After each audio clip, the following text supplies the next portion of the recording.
예, 오늘 우리 기쁜 쌤 편지에 보니까 무신자 무신론자의 차이 이렇게 말씀하는데 그 중간에 이제 성경 본문들을 몇 개 소개하는 가운데 중간 부분에 보면요, 예레미야 29장 11절 말씀을 소개했어요.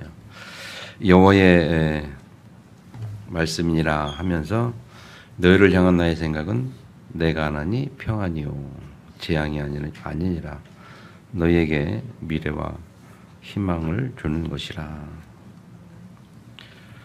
그래서 우리가 잘 아는 말씀 또 이어지죠. 민수기 6장에 축복기도, 축도의 내용이 나오죠.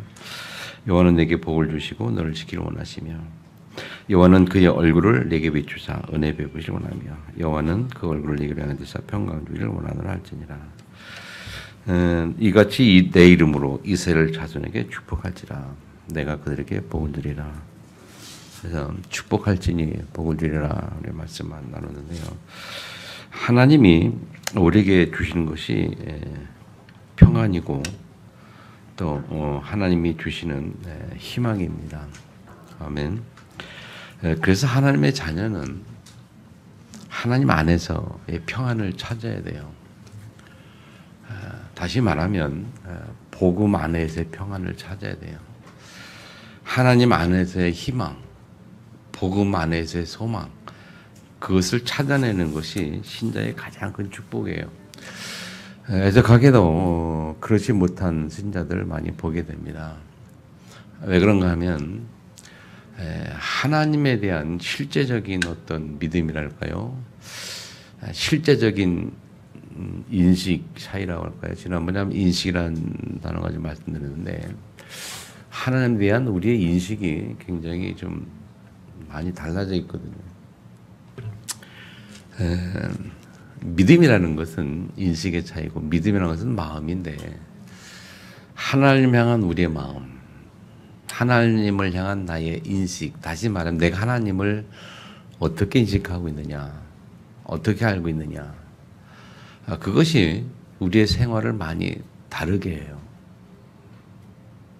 정말 하나님이 생사의 주권자시고 절대 하나님이고 그분이 오늘 말씀대로 우리에게 주는 것이 평안이고 행복이고 희망이라면, 그리고 그분이 절대 주권자라면 지난주 말씀대로 복이 하나님께 속해 있는 것이고 하나님께서만 줄 수 있는 거라면 그것이 내 마음에 담겨지면 우리의 생활은 많이 달라지겠죠.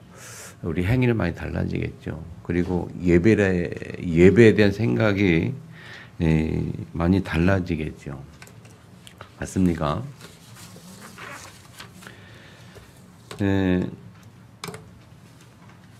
가끔은 그런 생각을 해요.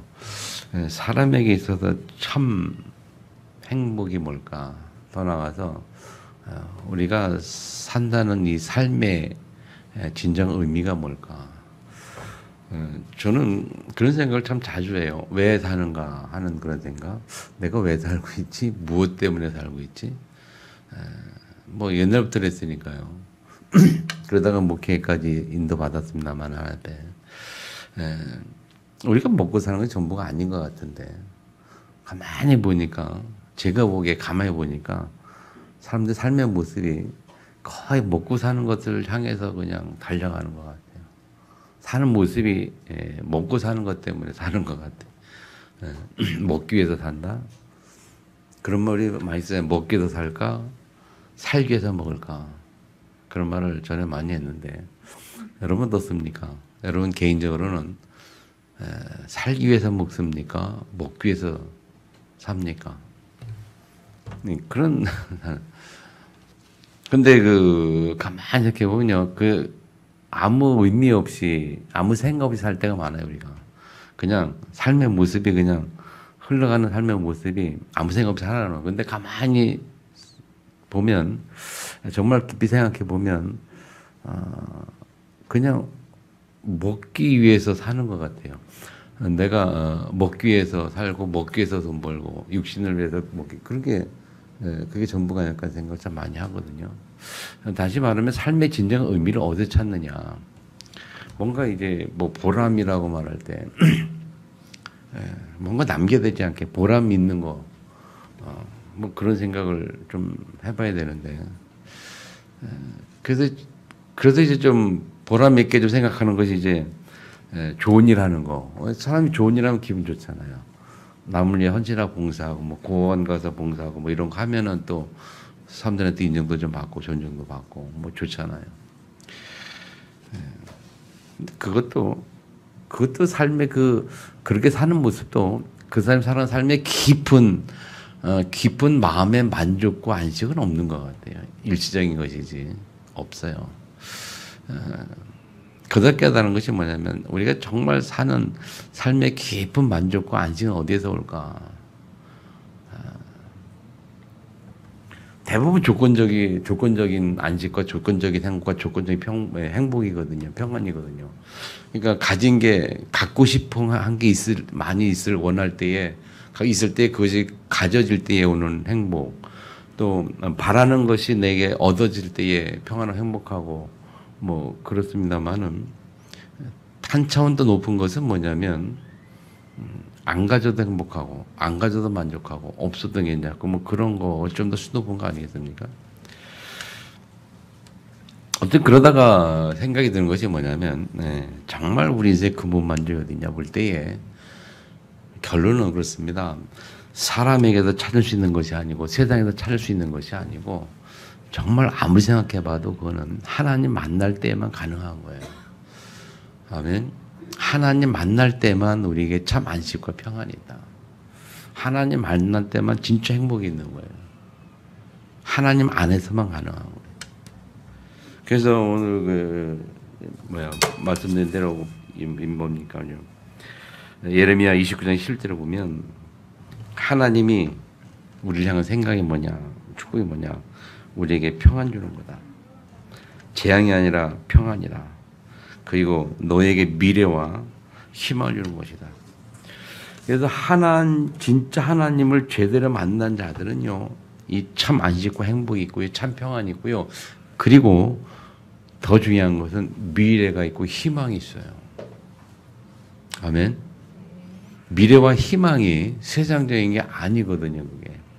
사람들은 미래와 희망을 세상에 둡니다만은 진짜 하나님 만나는 자는 그게 아니거든요. 그 희망은 영원한 희망이고 영원한 소망이고 그래요. 그래서 우리가 죽음을 뛰어넘는 거죠. 천국에 대한 그 소망을 알기 때문에 갖고 있기 때문에 우리는 뛰어넘는 거잖아요. 아멘.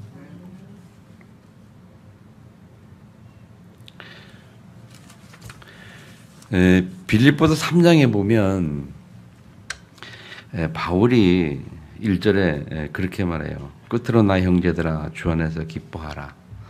너희에게 같은 말을 쓰는 것이 내게는 수고로움이 없고 너희에게는 안전하니라. 너에게 같은 말을 쓰는 것이 내게는 수고로움이 없고 너에게는 안전하니라. 이 말의 의미를 알고 있습니다만은 가만히 좀 묵상해 보면요, 참 진짜이다, 맞다 하는 그런 생각을 해볼 수밖에 없는 게 사람이 워낙 잘 안 바뀌거든요. 우리 속에 들있는 생각, 내가 갖고 있는 마음, 내 마음에 나의 삶의 과정을 통해서 내 경험을 통해서 형성되어진 내 안에 어떤 틀이라는 게 있어요. 그게 진짜 잘 안 바뀌어요. 언제 바뀌느냐? 반복할 때 바뀌어요. 반복할 때. 생각과 마음 뭐 그런 부분들은 있습니다만 우리 육신도 이 습관이라는 거 그리고 이 체질이라는 거 육신의 습관 그거 잘 안 바뀌거든요. 또 새로운 어떤 습관을 가지고 새로운 것을 얻으려고 하면 끊임없이 반복 도전해야 돼요. 그래서 군대 가서 보니까요, 총 쏘는 연습 하잖아요. 총 쏠 때 전투에서 총을 쏴야 되니까 그럼 총을 쏘는 것이 뭐 한 번 딱 배운다고 이런 한 번 딱 듣는다고 머리로 딱 안다고 그게 이제 내게 딱 습관 체질돼 가지고 잘 쏴지는 게 아니거든요. 수없이 반복적인 연습을 통해서 내 몸에 뵐 때에 아멘. 운동도 마찬가지. 운동 선수들도 뭐 하루쯤에 그게 선수된 게 아니라 예를 들면 옛날에 뭐 김연아 스케이트 같은 경우 피겨스케이트는 그게 세계적인 어떤 선수가 되기까지 수없이 많은 뭐 반복이라고 말할 때 뭐 수만 수천 어떤 그렇게 되겠죠.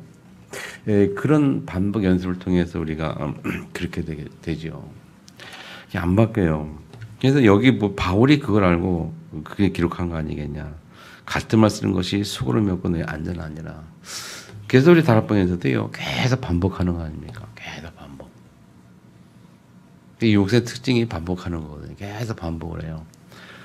예, 보호자, 시공간 초월, 뭐 그 내용 가지고 계속 반복하시고, 때로는 안테나로 파스망대로, 때로는 뭐 플랫폼으로 이런 단어를 또 우리가 써서 또 반복하시고, 어떤 목사님은 아예 그냥 거의 똑같이 하는 분들도 있고, 우리 단방에 강태 목사님이라고 저쪽에 계시고 그분은 이제 랩넌트 뭐 성격장인 거는데 그 랩넌트에 하면 이제 항상 성전 수련 같은 거 하면 이제 개예배 메시지 하시고 그러는데 보면은 꼭 구원의 길을 말씀하시는 거예요. 창세기 1장 28절 해가지고 3장 해가지고 쫙 계시면 그걸 늘 말씀하시는 거예요. 근데 그분은 아주 그게 행복하대요. 그렇게 막 그 구원의 길을 늘 복음 메시지 하는 게 늘 행복하다는 거예요. 이게 처음에는 이해가 안 됐는데 시간이 갈수록 맞다는 생각이 들기도 하고 그래요. 여러분 무슨 말 하고 싶은가 하면요.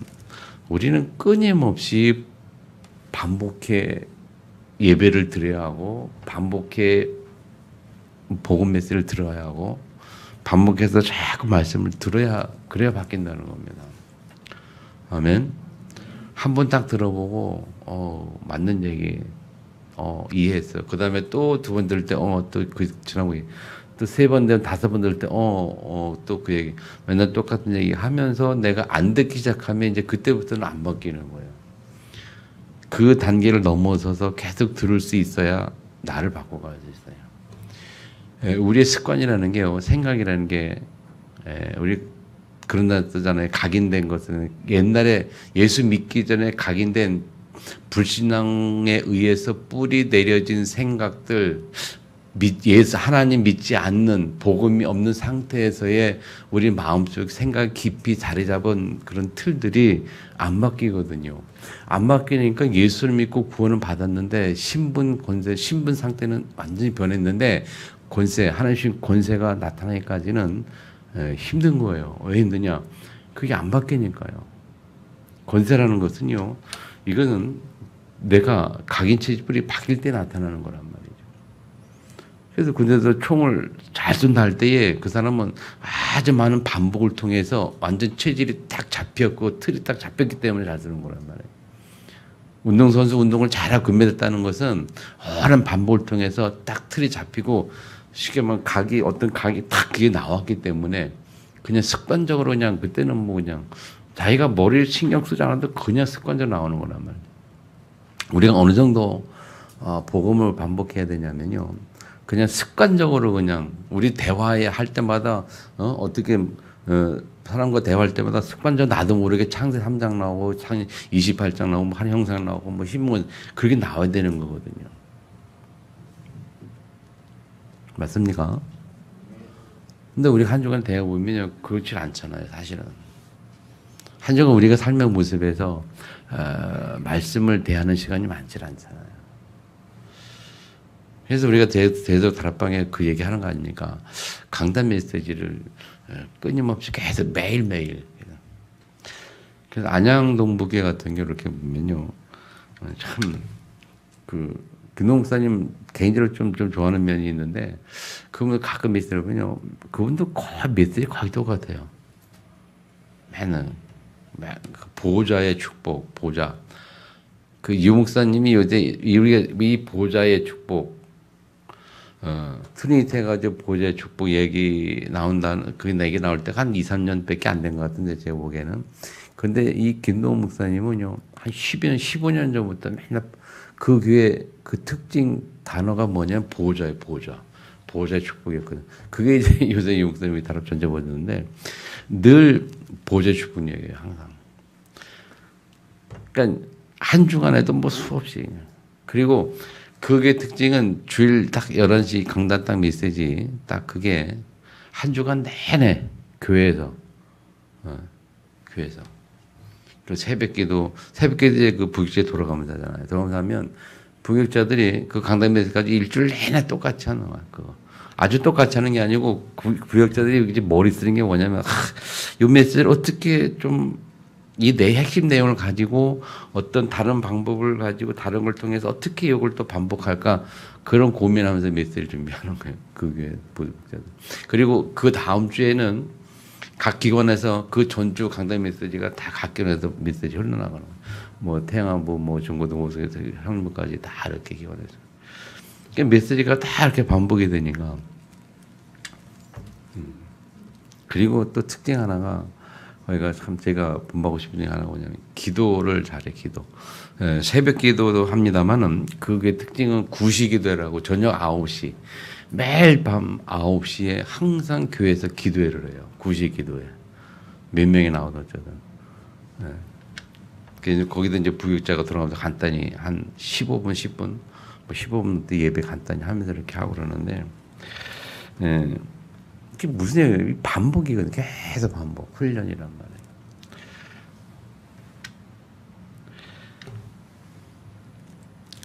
네, 여러분, 우리가 이 예배라는 것이 얼마나 중요한가 하면요. 하나님 말씀 듣는 시간이고요. 아멘.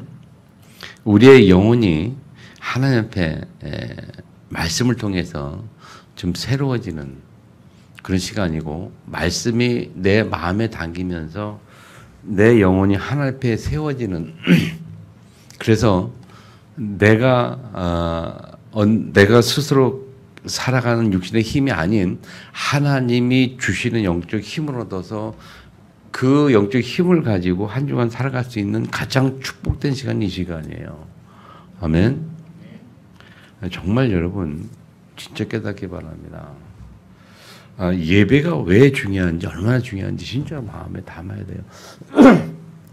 그래서 예배에 생명을 하라 그 말을 그냥 듣지 마시고 왜 생명을 해야 되느냐, 꼭 그렇게 해야만 되느냐 좀 생각하시면서 이유를 찾아내세요. 이유를 생각해서 찾아내야지 거기 생명 걸어지지, 계속 생명을 말로만 해서 말로만 계속 듣기만 되는 게 아니거든요. 들으면 생각을 해. 내가 왜 예배 드려야 되지? 생각을 해봐요. 내가 왜 예배 생명을 해야 되지? 왜 예배 드려야지? 난 지금 예배 잘 안 드리는데 그럼 나는 왜 그럴까? 예배가 왜 중요한 걸까? 생각하면서 우리가 내 자신을 바꿔가야 된단 말이죠. 아멘.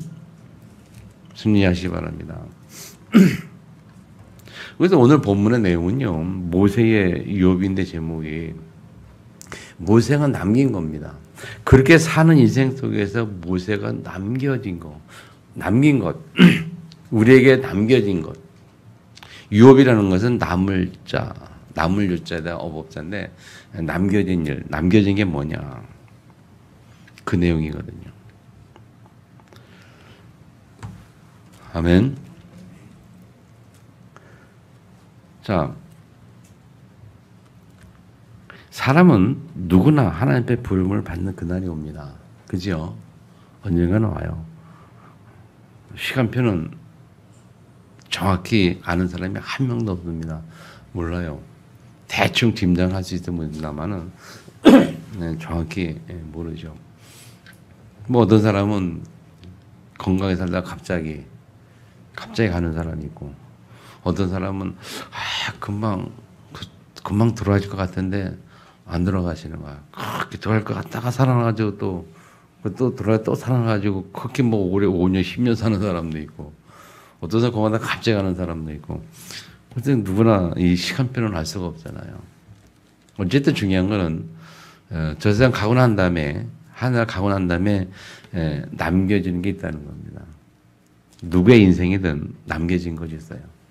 그 남겨진 것이 어떤 사람에는 오랫동안 후손들에게 기억이 돼가지고 몇 대까지 오랫동안 내려가는 그런 남겨진 유산이 있고, 어떤 사람은 그냥 짧은 시간, 그 소천한 그 짧은 시간, 갔네.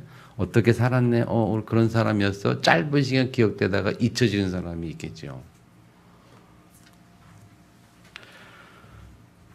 개서 속담에 그런 말 하잖아요. 사람은 죽어서 이름을 남기고, 호랑이는 죽어서 가족을 남긴다. 호랑이가 죽어서 가족 남겨가지고 오랫동안 이렇게 기억되는데, 사람은 이름을 남긴다. 오늘 모험을 통해서 신명기 마무리하는 날인데요. 어떤 본문을 통해서 모세의 죽음을 통해서 여러분 우리가 무엇을 남길 것인가 한 번쯤 생각해 볼 필요가 있다. 우리가 한 몇 주 동안 계속 복에 관한 얘기했거든요.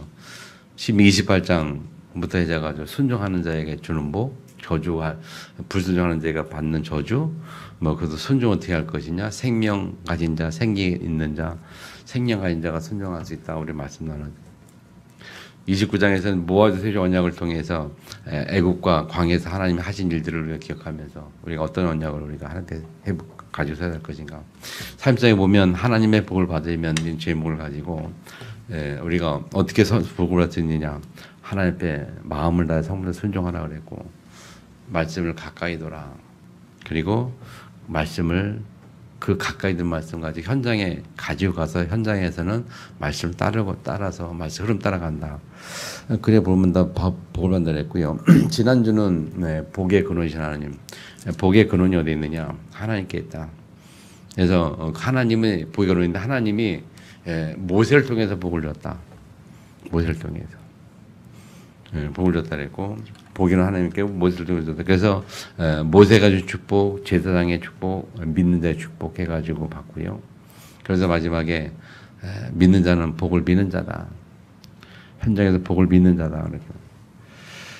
하나님이 우리를 부르신 이유가 뭐랬어요? 우리를 부르신 이유도 복을 빌기 위해서 부르셨다 그랬죠, 지난주에는. 그죠? 복을 빌. 이를 위해 너희들 부르셨다 이렇게 말하고. 그래서 복을 빌 때에 우리에게도 복을 또 다시 복이 온다 그랬고 말이에요. 예수님도 말씀하신 것처럼 70년을 현장에 보낼 때 그랬죠, 예수님이. 야, 현장에 가거든 가는 곳마다 복을 빌어줘라. 그 사람들이 복을 받으면 좋을 텐데 혹시 복을 안 받더라도 거부를 하더라도 그 복이 거부하면 내게로 돌아온다. 그러면서 복을 빌어주랬어요. 내가 복을 빌어서 받으면 참 좋고 또 그 사람 복을 받아서 받으면 또 이어서 내게도 받을 뿐만이 아니고 또 복을 안 받는다 할지라도 그게 다시 내게로 돌아오니까 무조건 복을 빌어주는 거는 좋죠. 그렇죠? 그래서 복을 빌어줘라. 악으로 갚지 말고. 저도 한 주간 동안 말씀 묵상하고 그랬는데요. 이제 좀 바뀌어야 되겠다 나도. 이제 가능한 한 좀 사람도 좀 험담하는 거 좀 그만하고 좀 사람 부정적인 말 좀 그만하고 가능하면 좀 장점 봐주고 복을 빌어주고 그렇게. 그리고 진정한 복 중에 복을 빌어주는 가장 중요한 것은 뭐죠?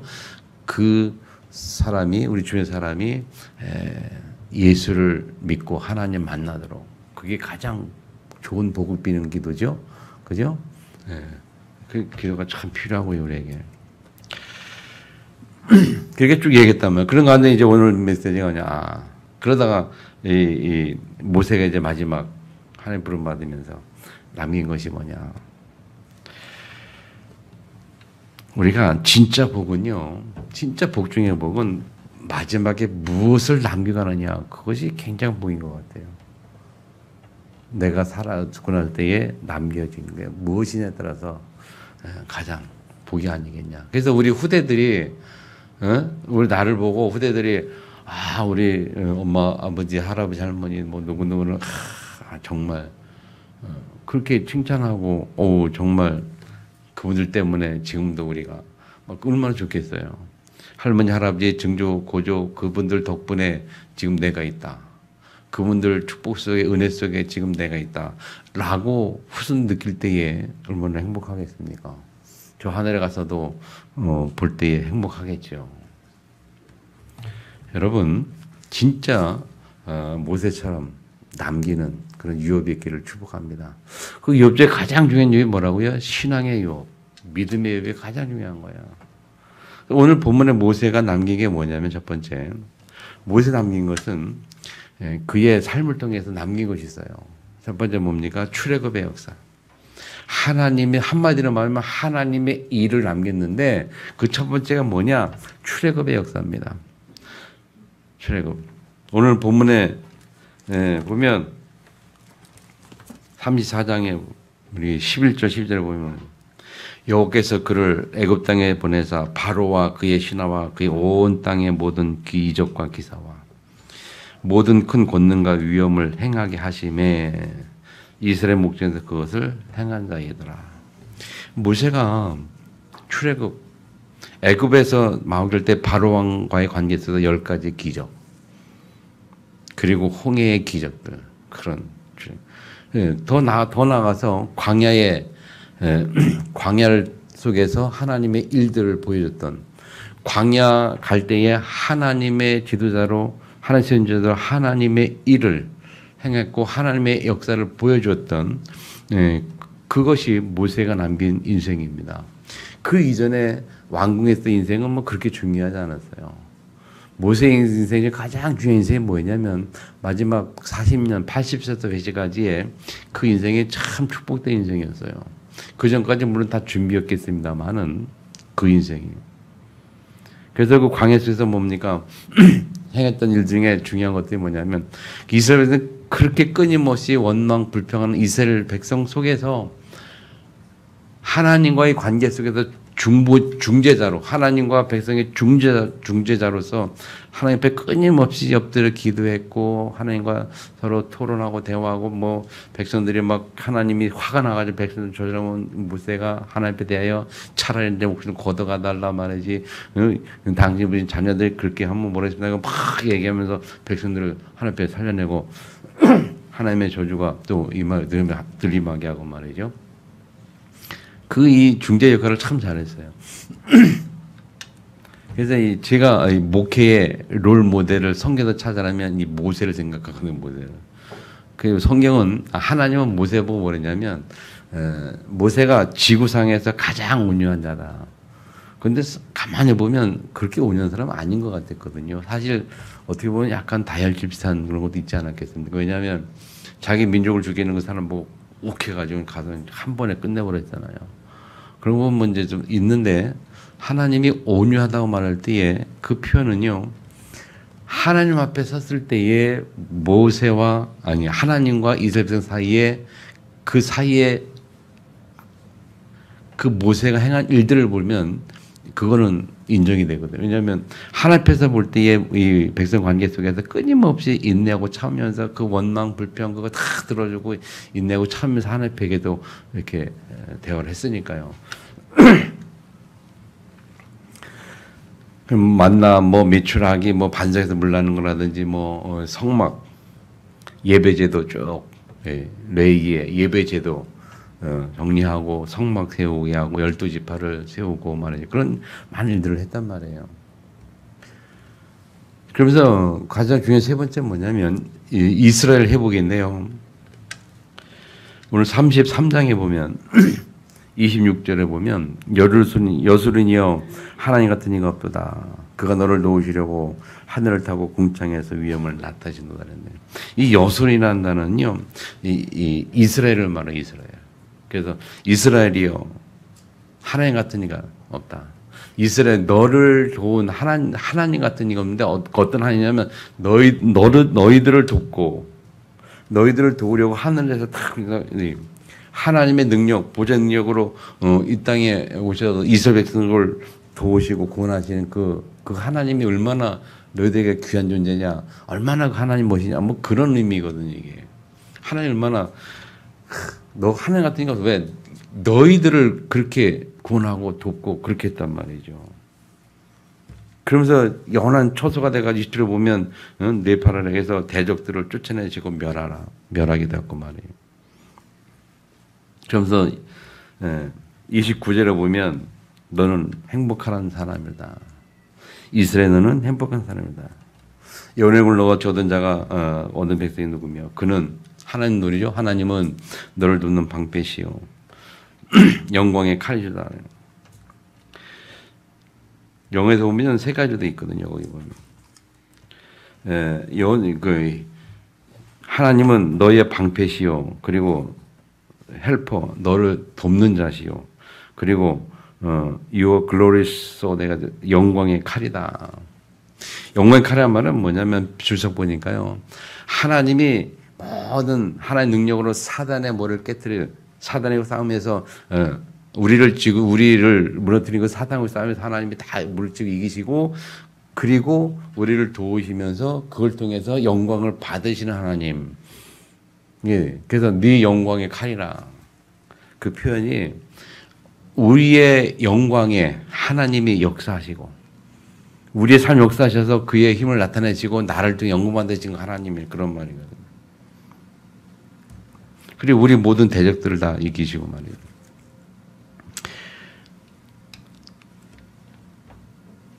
이 이스라엘을 그렇게 완벽하게 회복하셨어요. 그게 누굴 통해서요? 모세를 통해서.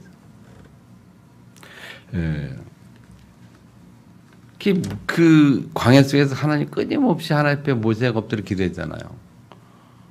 그러면서 이 중재 역할을 참 잘했어요. 하나님의 진노를 여러 번이나 맞고 말이에요. 그 불평만 가득한 그 사람들은. 결국은 어디까지 끌고 왔냐면 가나안 땅까지. 가나안을 눈앞에 두고 가나안을 회복하고 가나안 회복하는 그 땅, 그 시점까지 모세가 끌고 온 거거든요. 그의 업적이 그래요. 그러니까 이스라엘 백성 입장에서 볼 때는 모세가 얼마나 영웅입니까?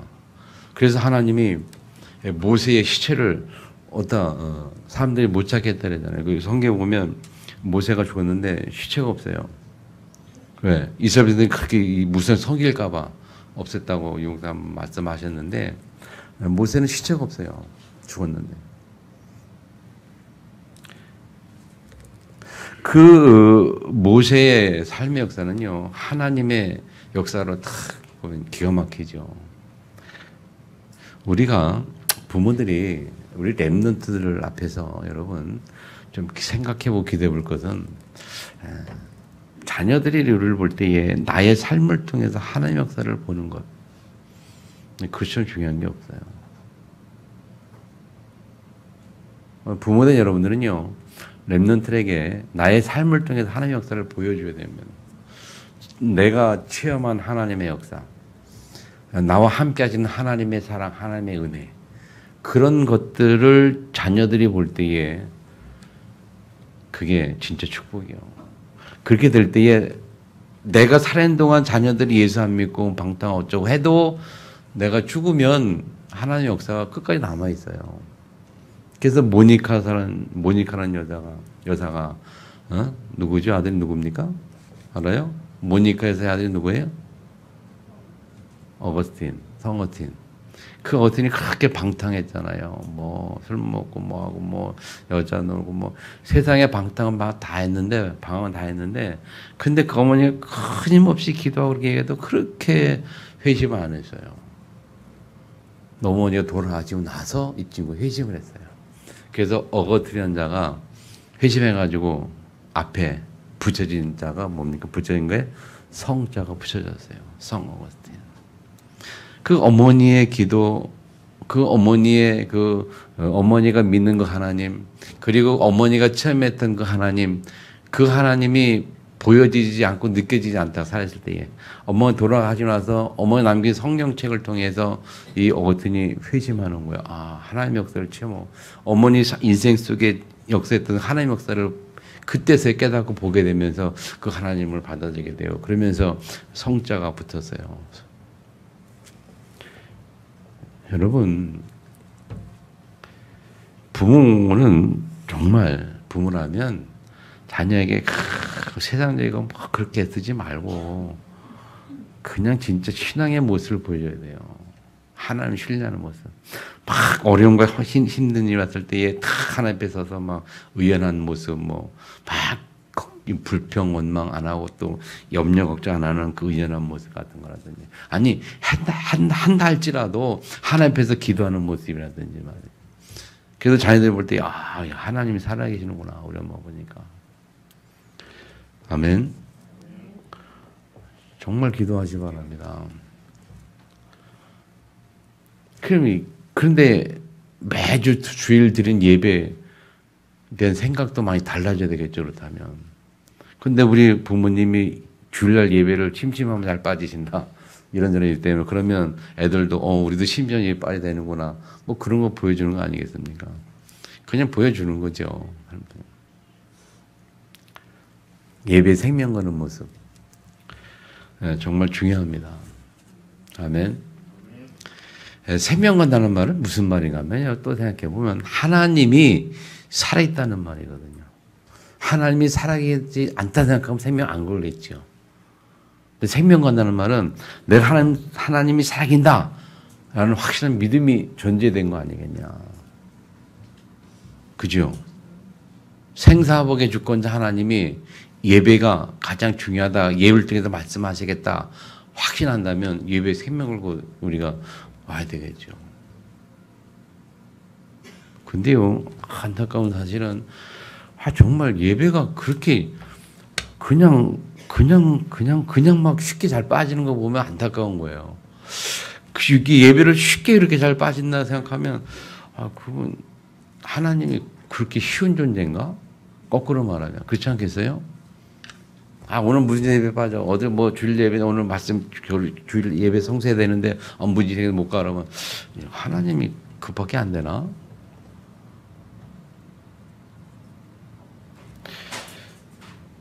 좀 생각하시기를 축복합니다. 아멘. 승리하세요.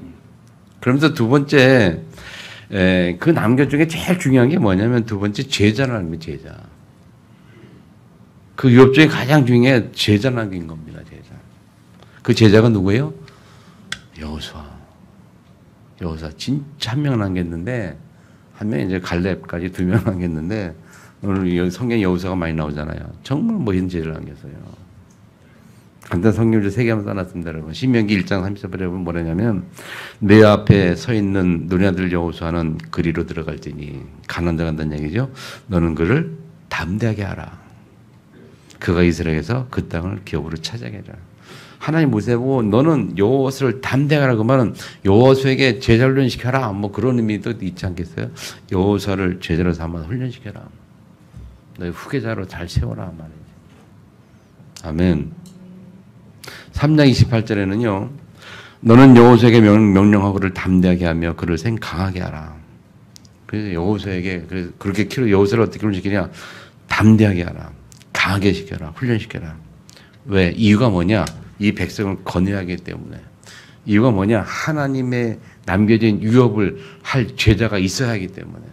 내 뒤에 너를 뒤울 제자가 있어야 되고 내 뒤에 너를 이어서 하나님의 일을 할 사람이 있어야 되기 때문에 적어도요. 잘 들으세요. 적어도 우리의 인생이 적어도 내가 하는 하나님의 일을 대신 살 사람은 적어도 남겨둬야 되지 않겠냐. 아멘. 제가 목사님한테 부러움을 상한 중에 하나가 뭐냐면요. 우리 선한이가 신학교 간 게 참 저에게는 부러움의 대상이에요. 남들이 저한테. 그런 목회자 별로 없거든요. 제가 가라고 한 적도 없는데 뭐 하나님의 은혜를 하나님이 부르시고 가는 거 아닙니까? 그러니까 제가 볼 때는 하나님의 은혜죠. 하나님이 선택하셔서 하나님 부르시고 하나님이 해가시니까. 근데 어떤 목사님은요. 아들에게 그렇게 신학교 가라도 죽어도 안 가는 거예요. 그렇게 가라고 해도. 그냥 이리저리 막 그래도 안 가는 거예요. 그래서 뭐 일반 대과 대학원 들어가가지고 뭐 하고 지금 취업해가지고 돈 잘 벌고 있는데 지금도 그래. 저 신학 갔으면 좋겠는데 안 가는 거예요. 그분이 저한테 아유 참 목사님 복 받았다고. 근데 어젠가 보니까 그 광고 목사반 광고 보니까 어떤 선교사님 자녀가 결혼했더라고요. 자녀가 결혼했는데 이제 감사의 글을 딱 올렸는데 그렇게 올렸어요. 참 생각이 좀 그랬는데 자기 부부는 자기의 가정이 선교의 대를 잇는 가정들이 원한다. 그런 기도를 늘 했대요. 결혼할 때부터 자기 부부가 선교사 나갈 때부터. 그래서 그 기도 응답으로 그 아들이 결혼했는데 뒤를 잇는 선교사가 되기로 그렇게 그래서 참 감사하다고 그런 글을 이렇게 올린 걸 봤어요. 우리가 잘 아는 이용호 선교사님도 그 아프리카 가나이잖아요. 그분도 큰아들이 의회 갖고 오면 큰아들이 이제 이렇게 사실은 그렇게 바랬는데 오랫동안 영국에서 아주 의학 공부하면서 이제 방이 달라진 거죠. 자기 그 선교사의 후임자가 아니고 그냥 의료 선교사인데 어떤 의사로서 가나에서 어떤 그 의대의 어떤 교수로서 후배들을 기르는 그쪽으로 방향이 약간 잡혀지면서 이제 이 선교사의 후임자 생각 이제 바울이가 해야 될 생각을 하고 자꾸 기도하시거든요. 저한테도 가끔 얘기하는데 하나. 근데 바울이 아직 생각이 없어요 지금. 기성교사님들 그래 언젠가 돌아오겠지 안 하고 이런 식으로 얘기를 하는데 그렇거든요, 여러분. 내 일을 내가 하는 하나님의 일을 좀 할 수 있는 제자 한 사람 남기는 거. 내가 하나님의 제자라면 하나님 앞에서 하나님의 제자 한 사람 남기는 거 그거 참 축복된 인생이거든요, 여러분. 아멘. 제자 남길 땐 축복길 바랍니다. 아멘. 시민 34장 오늘 9절에 보니까요. 모세가 눈을 여호수아에게 안수하였으므로 그에게 지혜의 영이 충만하니 이스라엘 자손이 여호와께서 모세 명령한 대로 여호수아의 말을 순종하였더라. 제자를 잘 세워놔서 축복했더니 하나님의 역사가 모세의 안수를 통해서 여호수아까지 전달이 되고 하나님의 역사와 축복의 영이 그리요. 그래서 그 여호수아의 말을 백성이 잘 듣는 순종하는 그런 하나님의 축복. 정말 온전한 하나님이 원하는 또 백성들이 인정하는 지도자 어떤 제자를 남겼다는 게 축복 중에 축복이거든요. 저는 이 모세에서 가장 큰 이 유업이 이거라고 봐요. 자, 그렇다면 세 번째 모세가 그렇게 하나님께 쓰임 받았던 이유가 뭘까? 우리가 오늘 잘 생각해 볼 문제입니다. 모세가 이렇게 큰 일을 업을 남겼던 그 귀한 일을 감당했었던 이유가 뭐냐? 첫 번째 예배입니다. 모세의 가장 그런 하나님의 역사의 가장 근본 가장 밑에 바탕이 뭐냐면 예배. 출애굽기 2장 1절 10절 뭐예요? 레위 남자가 레이저의 장가 가서 아들을 낳았는데 모세거든요. 그 말은 뭐냐? 부모부터 시작해서 예배를 아는 지파였어요. 레위 지파가 뭡니까? 예배 주관하는 그 지파거든요. 맞죠? 그 지파예요. 그러니까 모세 부모부터 시작해가지고 모세가 어릴 때부터 아예 예배가 뭔지 아는 예배가 확실히 각인된 그런 사람이었어요. 이 요게벳이 딱 나니까 하나님 앞에 예배 드리는 그 레지파 속에 예배 뭔지 아는 그 가정 속에 이 모세 딱 나니까 이 요게벳이 하나님 앞에 또 뭔가 알고 그러니까 그때 명령이 아들을 다 죽이라는 그것들을 지혜롭게 잘 숨겨가지고 이렇게 인도받으면서 결국 인도받은 게 왕궁에 들어갔지만 자기 젖을 먹이고 키우면서 뭐 했냐? 계속 메시지 강의시켰잖아요. 예배가 뭔지 메시지 강의시켰잖아요. 다 그래.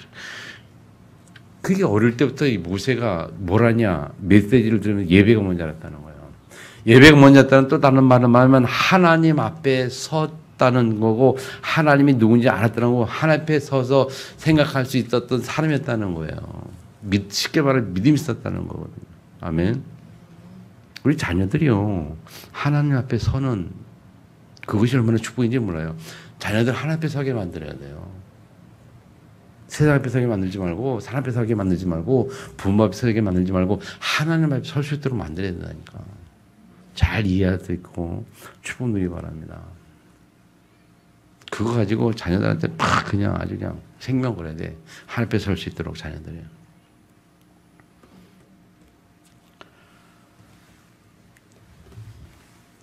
우리 인생은 다른 거 필요 없어요.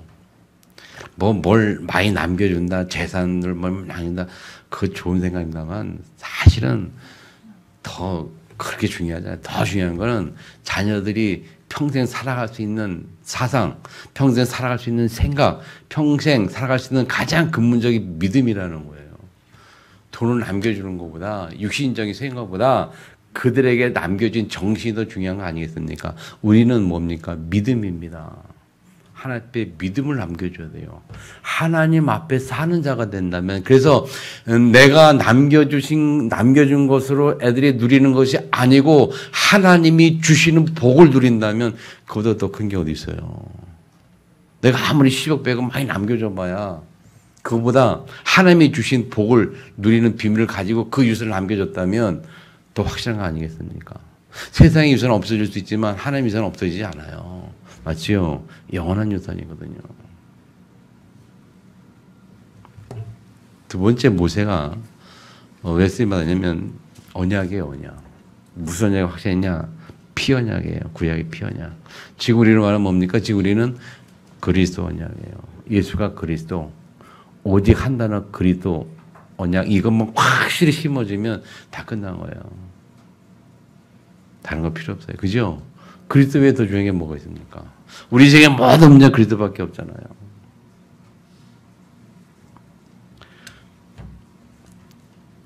하나님께서 모세는 모세야 내 백성을 데리러 나가서 피제사 드려라. 이 언약 가지고 피 언약 가지고 이 바로에 가서 말할 왕이 못 알아들어요. 그리스도 우리가 자녀들이 세상에 나와서 그리스도 이야기해야 돼요. 그런데 사람들이 그리스도 못 알아들어요. 근데 하나님 함께하면요 역사를 하는 거예요. 그 못 알아듣는 바로에게 하나님이 당신의 일을 이루려고 계속 10가지 재앙을 주잖아, 이 애굽에. 마지막에 애굽에 나왔어요. 피언약, 그리스도 언약. 우리 자녀들이요 이 세상에서 오직 그리스도 언약 붙어야 된다니까요. 그것이 붙을 때에 가장 큰 축복인 것이고 그게 전부고 우리 부모들이 그걸 남겨야 돼요. 우리 부모들도 이 언약 하나 딱 붙들고 있어야 하나님께 쓰임받는 거예요. 따라합시다. 오직 그리스도. 그 언약밖에 없어요. 뭘 잡을 겁니까 우리가. 오직 예수, 오직 그리스도. 예수 생명, 예수 능력, 예수 축복. 예수가 생명이고 예수가 우리 인생의 능력이고 예수가 축복이고 아멘. 다른 거 없잖아요. 그러면 그 예수를 확실하게 강의시키고 뿌리내리고 들어가는 게 뭐냐. 그의 가장 중심이 예배란 말이에요. 왜 예배에 생명 못 겁니까? 생명 것이 바랍니다. 정말로. 죽어도 예배 드려야 돼요. 유명한 일화가 있잖아요. 그 아주 오래전 얘기인데 이랜드 그룹의 그 최성순가 이성순가 뭐 그분 그 회장 이야기 일화가 있잖아요. 주일날 여동생 결혼식이 안 갔거든요. 자기 친여동생 결혼이 주일날 했는데 안 갔어요. 이유가 뭐냐? 내가 교회 가서 예배 드려야 된다고. 성가대도 해야 되고 교사도 해야 되고 그거 빠질 수가 없다고. 예배 안 드리면 안 된다고. 갔더니 아버지가 난리 난 거예요. 저거 미친놈이지 완전히. 그래서 의절 내 자식이 아니야 의절해버렸어요. 그게 쫓겨났어요. 그 혼자서 살다가 이제 장사 시작해가지고 이화여대 근처에서 뭡니까 옷장사 조그만한 옷장사 시작하다가 커진 게 이랜드 그룹이란 말이죠. 그래서 뭐 사실인지 확인 안 했지만 들리는 말에 의하면 그 이랜드 그룹에는 회장실이 있는데 그 회장실이 딱 있어요. 있는데 사람은 없어. 거기 가면 딱 명패가 하회장, 하나님 회장이라고 하회장. 자기는 사장이고 그룹의 회장을 하나님 모셔놓고 뭐 그런 얘기 있었습니다만 여러분 예배에 생명 걸면 하나님 역사하신다니까요. 생명 안 거니까 역사 안 하는 거예요. 예배 생명 안 거니까 하나님이 그 사람의 그 주변 속에 하나님의 그런 역사가 안타까운 거예요. 그러니까 불신자한테 적당하게 그렇게 양보하니까 불신자들이 우리를 그냥 이렇게 막 그냥 누르고 거기 우리가 이겨내지 못하고 생명 걸면 역사를 하는데 죽음보다 무서운 게 어디 있어요? 그죠? 나 예배 아니면 안 돼. 나 예배 아니면 죽을 거야. 그거보다 무서운 거거든요. 근데 그렇게 할 때는 하나님이 그 주변의 역사 흑암들이 하나님의 때는 결박시키시고 역사를 하잖아요. 그래서 우리 옛날 어른들은 그런 증거가 많았어요. 옛날 어른들은 자기 남편 신발 들어봐서 신발을 새벽 예배 갈 때마다 신발 가지고 가는 거 교회에 모시고 갔다고. 하나님 앞에 모시고 왔다고. 언젠가 올 거라고 기대하면서 믿음 가지고. 시아버지 갖고 오고. 그러니까 막 난리가 나고 뭐 주인의 탈리아에 얻어맞기도 하고 성전에 불태워지기도 하고 막 그냥 들여맞기도 하고 그래도 자기는 생명 걸로 난 이간이 안 된다 죽어라 안 된다. 나중에 세월이 흘러도 어떻게 되냐 그 남편과 시아버지가 다 교회 장로가 됐대잖아요. 교회 장로가. 결론은 그래. 결론은 그렇게 역사를 하네요. 그래서 해피엔딩 하나님의 별명이 역전의 명수 마지막을 웃게 하시는 자. 믿습니까? 아멘 안 하시네. 아멘 안 됩니까? 성경에 그렇잖아요. 요셉. 그렇게 뭐 과거 마지막에 웃잖아요. 그렇게. 다윗도 마찬가지로 다 성경 인물이 다 그렇잖아요. 우리가 좀 길게 보세요, 인생을. 지금 당장 어려워도 지금 내가 당장 핍박 당해도 그냥 하나님 때 우직하게 그냥 믿음 세우고 나가요. 죽으면 죽으리라 하고 에서처럼 죽으면 죽으리라 하면 살아나잖아요. 그러니까. 다니엘의 친구가 그냥 죽으면 죽으리라 풀 뭐 들어갈 거야 불에 풀 들어갈 거야. 들어가니까 살아났잖아요. 아멘. 그래서 세 번째 뭡니까? 믿음입니다. 믿음. 그 언약가 오직 그리스도 피 언약 가진 사람이 믿음 가지면요 당할 자가 없어요. 이 모세의 세 번째 쓰임받은 이거 뭐냐면 믿음이에요. 모세 가진 믿음. 자, 모세 가진 믿음을 뭐라고 표현합니까? 히브리서 11장 23절 25절에 뭐라고 표현합니까, 여러분? 찾아보시든요. 자, 읽어볼게요. 믿음으로 모세가 낳았을 때에 부모가 아름다운 아임을 보고 석 달 동안 숨겨 왕의 명령 무서워하지 아니하였으며 왕의 명령 무서워하지 아니했는데 뭐 때문에? 믿음으로. 누가? 요게벳이 믿음으로 그랬어요. 그래서 그 부모의 믿음으로 모세가 살아난 거예요. 부모의 믿음으로 모세가 언약이 세워지고 예배가 뭔지 제사가 뭔지 알았던 거예요. 그리고 두 번째 믿음으로 모세는 그랬어요. 믿음으로 모세는 장성하여 바로의 공주아들이라 칭함을 받기를 거절하고 오히려 하나님의 백성과 함께 고난받기를 잠시 죄에게 나누는 것보다 더 좋아하고 무엇으로? 믿음으로 좋아하고 그리스도를 위하여 받는 수모를 애굽의 모든 보화보다도 더 큰 재물로 여겼으니 이는 상주신님을 바라봄이라. 하나님을 바라보기 때문에 그냥 하나님이 아니고 상 주시는 하나님, 그냥 하나님이고 상 주시고 또 그냥 하나님이 아니고 마지막에 웃게 하시고 또 그냥 하나님이 그냥 하나님이 아니고 마지막에 승리하게 하시는 그 하나님을 바라보기 때문에 다 거절하고 보화도 버릴 수 있어 그랬던 거예요. 마지막에 웃게 하시는 하나님을 바라보기 때문에 내가 지금 죽을 것 같아도 참는 거고 나를 핍박을 해도 내가 생명 걸고 도전하는 거예요. 마지막 하나님 역사 웃게 하시기 때문에. 아멘.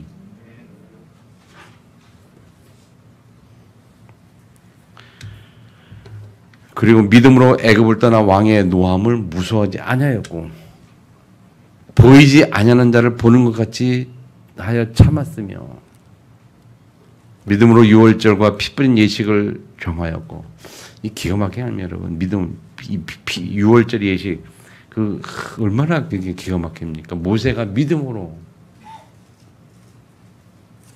정하였으니 이는 장자를 멸한 자로 그들을 건들지 않게 하려 한 것이며 믿음으로 홍해를 육지같이 건넜으나 애굽 사람들은 이것을 시험하다가 빠져 죽었다 그랬어요. 믿음으로 모세는 건너는데 애굽 사람들은 불신앙으로 거기에 빠져 죽고 모세는요 그리스도를 위하여 애굽을 버리고 나왔다는 거예요. 뭐 때문에? 믿음으로. 그 애굽의 근무가 얼마나 휘황찬란한 이 행복한 삶, 세상적으로 행복한 그 보장된 인생 버리고 나왔다니까. 뭐 때문에? 믿음으로. 하나님 살아계시니까. 내 광야에 가도 하나님 살아계시니까 믿음으로. 다시 말하면 아까 말한 것처럼 예배가 뭔지 언약이 뭔지 다시 말하면 복음을 제대로 안 사람이었어요. 그러니까 쓰임 받을 수밖에 없죠. 아멘. 신야이를 축복합니다.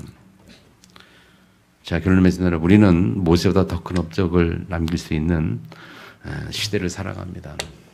지금은 시대가 달라요. 모세보다 훨씬 더 큰 업적을 할수 있는 시대예요. 모세 때는 글이 어디 있습니까? 그 가죽에다 종이 어디 있습니까? 가져다 쓰고 막. 근데 우리는 지금 뭐 그냥 세계가 막 그냥 날아다니잖아요. 이 시대에 모세보다 훨씬 더 큰 일을 할 수 있는 시대를 살아가요.